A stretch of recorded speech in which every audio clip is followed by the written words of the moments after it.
ಹಾಸನದಲ್ಲಿ ಮೈತ್ರಿ ಅಭ್ಯರ್ಥಿಗೆ ಸಾಕಷ್ಟು ರೀತಿಯ ಬೆಂಬಲ ವ್ಯಕ್ತವಾಗ್ತಾ ಇದೆ. ಇವತ್ತು ಕೂಡ ದಲಿತ ಸಂಘಟನೆಗಳ ಬೆಂಬಲ ಸಿಕ್ಕಿದೆ. 18ಕ್ಕೂ ಹೆಚ್ಚು ದಲಿತ ಸಂಘಟನೆಗಳಿಂದ ಪ್ರಜ್ವಲ್ ರೇವಣ್ಣ ಅವರಿಗೆ ಸಪೋರ್ಟ್ ನೀಡಲಾಗಿದೆ. ಛಲವಾದಿ ನಾರಾಯಣಸ್ವಾಮಿ ನೇತೃತ್ವದಲ್ಲಿ ಮೈತ್ರಿ ಅಭ್ಯರ್ಥಿಗೆ ಬೆಂಬಲ. ಹಾಸನದಲ್ಲಿ 18ಕ್ಕೂ ಹೆಚ್ಚು ದಲಿತ ಸಂಘಟನೆಗಳಿಂದ ಮೈತ್ರಿ ಅಭ್ಯರ್ಥಿ ಪ್ರಜ್ವಲ್ ರೇವಣ್ಣ ಅವರಿಗೆ ಬೆಂಬಲ ವ್ಯಕ್ತವಾಗಿದೆ.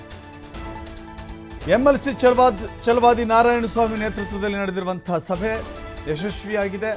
ಮೈತ್ರಿ ಅಭ್ಯರ್ಥಿಯ ಅಭಿವೃದ್ಧಿ ನೋಡಿ ನಾವುಗಳು ಬೆಂಬಲವನ್ನು ಕೊಡ್ತಾ ಇದ್ದೇವೆ ಅಂತ ಹೇಳಿ ಘೋಷಣೆ ಮಾಡಿದ್ದಾರೆ.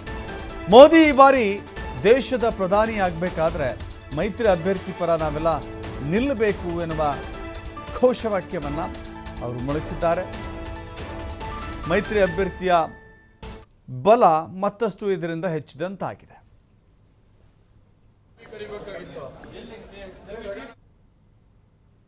ಹಾಸನದಲ್ಲಿ ಈಗಾಗಲೇ ಮೈತ್ರಿ ಅಭ್ಯರ್ಥಿಯ ಪರವಾಗಿ ಅಂದ್ರೆ ಪ್ರಜ್ವಲ್ ರೇವಣ್ಣರ ಪರವಾಗಿ ಸಾಕಷ್ಟು ದಲಿತ ಸಂಘಟನೆಗಳು ಸುಮಾರು 18ಕ್ಕೂ ಹೆಚ್ಚು ಒಕ್ಕೂಟಗಳು ಬೆಂಬಲವನ್ನು ಕೂಡ ಕೊಟ್ಟಿರುವಂತದ್ದು. ಈಗಾಗಲೇ ಈಗ ನಾವು ನೋಡ್ತಾ ಇರ್ಬೋದು, ಒಂದು ಕಡೆ ಪ್ರಜ್ವಲ್ ರೇವಣ್ಣ ಆಗಿರ್ಬೋದು ಮತ್ತೆ ಛಲವಾದಿ ನಾರಾಯಣಸ್ವಾಮಿ ಅವರಾಗಿರ್ಬೋದು, ಎಲ್ಲರೂ ಕೂಡ ಈಗಾಗಲೇ ಮಾತನಾಡ್ತಾ ಇರುವಂತಹ ದೃಶ್ಯ ಒಂದು ಕಡೆ ಆದ್ರೆ, ಇನ್ನೊಂದು ಕಡೆ ಈಗಾಗಲೇ ಸಂಘಟನೆಯವರು ಹಾಸನ ಜಿಲ್ಲೆಯಲ್ಲಿ ಇರತಕ್ಕಂತಹ ಸುಮಾರು 15ಕ್ಕೂ ಹೆಚ್ಚು ಸಂಘಟನೆಗಳು ಈಗಾಗಲೇ ಮೈತ್ರಿ ಅಭ್ಯರ್ಥಿಯ ಪರವಾಗಿ ಬೆಂಬಲ ಕೊಟ್ಟಿದ್ದಾವೆ ಅನ್ನುವ ಮಾಹಿತಿ ಲಭ್ಯವಿರತಕ್ಕಂಥದ್ದು. ಈಗ ನಮ್ಮ ಜೊತೆ RPI ಅಧ್ಯಕ್ಷರು, ಈಗ ಎಷ್ಟು ನಿಮ್ಮ ಅಂದ್ರೆ ನಿಮ್ಮ ಸಂಘಟನೆ ಏನಿದಾವೆ, ಎಷ್ಟು ಸಂಘಟನೆ ಬೆಂಬಲ ಕೊಟ್ಟಿರುವಂತದ್ದು, ಯಾರಿಗೆ ಬೆಂಬಲ ಕೊಟ್ಟಿದ್ದೀರಿ?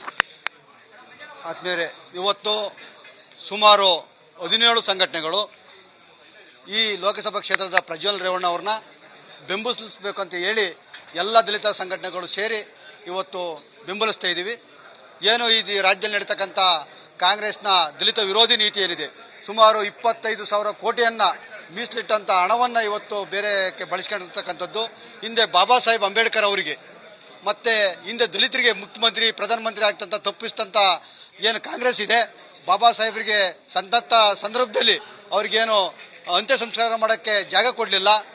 ಅವೆಲ್ಲ ಮತ್ತೆ ಬಾಬಾ ಸಾಹೇಬ್ನ ಚುನಾವಣೆಗಳಲ್ಲಿ ಸೋಲಿಸ್ತಕ್ಕಂಥ ಈ ಕಾಂಗ್ರೆಸ್ನ ನಾವು ಈ ಜಿಲ್ಲೆಯಲ್ಲಿ ಮತ್ತೆ ಈ ರಾಜ್ಯದಲ್ಲಿ ಒಂದು ಮಾದರಿಯಾಗಲಿ ಒಂದು ಇದಾಗಲಿ ಅಂತ ಹೇಳಿ ಈ ಜಿಲ್ಲೆಯಿಂದಲೇ ಸ್ಟಾರ್ಟ್ ಮಾಡಿದ್ದೀವಿ. ಹಾಗಾಗಿ ಕಾಂಗ್ರೆಸ್ ವಿರುದ್ಧವಾಗಿ ಇವತ್ತು ಪ್ರಜ್ವಲ್ ರೇವಣ್ಣ ನಾವೆಲ್ಲರೂ ಕೂಡ 17 ಸಂಘಟನೆ ಬೆಂಬಲಿಸಿದ್ದೀವಿ ಸರ್. ಈಗ ಪ್ರಜ್ವಲ್ ರೇವಣ್ಣರವ್ರನ್ನ ಏನಕ್ಕೆ ಬೆಂಬಲ ಘೋಷಣೆ ಮಾಡಿದ್ದು ಏನಕ್ಕೆ ಸರ್? ಪ್ರಜ್ವಲ್ ರೇವಣ್ಣನವರು ಈ ದೇಶದ ಮಾಜಿ ಪ್ರಧಾನಿಯ ಮೊಮ್ಮಗ ಆಗಿದ್ದು, ಇಲ್ಲಿ ಸಾಕಷ್ಟು ಅಭಿವೃದ್ಧಿ ಕೆಲಸಗಳು ಹಾಸನ ಜಿಲ್ಲೆನಲ್ಲಿ ಯಾವುದೇ ಆಸ್ಪತ್ರೆಗಳಾಗಲಿ, ಇಂಜಿನಿಯರಿಂಗ್ ಕಾಲೇಜ್ಗಳಾಗಲಿ ಅಥವಾ ವಸತಿ ನಿಲಯಗಳಾಗಲಿ, ಈ ರೀತಿ ಸಾಕಷ್ಟು ಅಭಿವೃದ್ಧಿ ಕಾರ್ಯಗಳನ್ನು ಮಾಡೋದ್ರ ಮೂಲಕ ಈ ಜಿಲ್ಲೆನಲ್ಲಿ ಒಂದು ಒಳ್ಳೆಯ ಹೆಸರನ್ನ ಮಾಡಿರ್ತಕ್ಕಂಥ ಮಾಜಿ ಪ್ರಧಾನಿಗಳು, ಈ ಜಿಲ್ಲೆ ಇಡೀ ಹಳ್ಳಿಲಿ ಹುಟ್ಟಿರ್ತಕ್ಕಂಥ ಒಬ್ಬ ಮಾಜಿ ಪ್ರಧಾನಿಗಳು ಇವತ್ತು ದೇಶದಲ್ಲಿ ಪ್ರಧಾನಿ ದೇವೇಗೌಡರು ಅಂತಂದ್ರೆ ಹಾಸನ ಜಿಲ್ಲೆ ಅಂತ ತೋರಿಸ್ತಕ್ಕಂಥ ಒಂದು ನಿಟ್ಟಲ್ಲಿರೋದ್ರಿಂದ ಹಾಸನ ಜಿಲ್ಲೆ ದೇಶಕ್ಕೆ ಒಂದು ಪ್ರಚಾರ ಆಗಿದೆ ಅಂದ್ರೆ ಅದು ದೇವೇಗೌಡರ ಒಂದು ಪ್ರಧಾನಮಂತ್ರಿ ಆಗಿರೋದ್ರಿಂದ ಆ ಕಾರಣಕ್ಕೋಸ್ಕರ ಒಬ್ಬ ಇಡೀ ದೇಶ ಹಾಸನ ಜಿಲ್ಲೆಯ ಪ್ರಧಾನಮಂತ್ರಿಯ ಮೊಮ್ಮಗನ ಗೆಲುವನ್ನ ನೋಡ್ತಾ ಇರೋದ್ರಿಂದ ನಾವು ಈ ಜಿಲ್ಲೆಯ ಸ್ವಾಭಿಮಾನದ ಪ್ರಶ್ನೆ ಆಗಿರೋದ್ರಿಂದ JDS ಅಭ್ಯರ್ಥಿ